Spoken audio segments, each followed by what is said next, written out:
brawd o'r rhaid gwely. Mae bai ar iawn sydd, Velvet Underground. I'll sim ots to Berthy.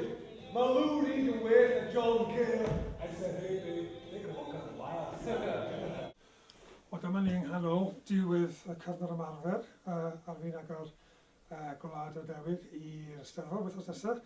Does dim llawer o brofiadau fel gwneud sioe theatr, a dwi yn lwcus iawn dwi'n gwneud hwnna hyd yr amser. Does dim llawer o brofiadau gwneud sioe sydd yn mynd o flaen y genedl cyn hir, ond yn bendant does dim llawer o brofiadau fel gwneud sioe fel gwaith Ed Thomas sydd yn anhygoel a sydd yn pwysio ffinau y theatr i'r eitha. Da ni'n o fewn gwlad go iawn a byd ffantasi ar yr un pryd. A mae sgwennu Ed wedi rhoi challenge i'r y syniad o Gymreigdod neu byw Cymru yn erbyn y byd yn erbyn y gwir yn erbyn y byd. A dwi'n gobeithio gewch chi brofiad anhygoel os dewch chi weld y sioe. Dewch chi weld ni Gwlad Ddewyd gan Ed Thomas, Theatr Genedlaethol Cymru.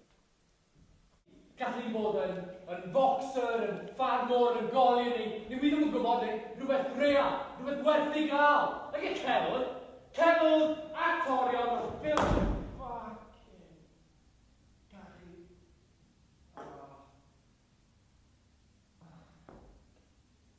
O'n i'n watch hwnna? Hang on, Gila. Dim yn siarad ti o beth. Mae rhywbeth yn bod ar ben boio.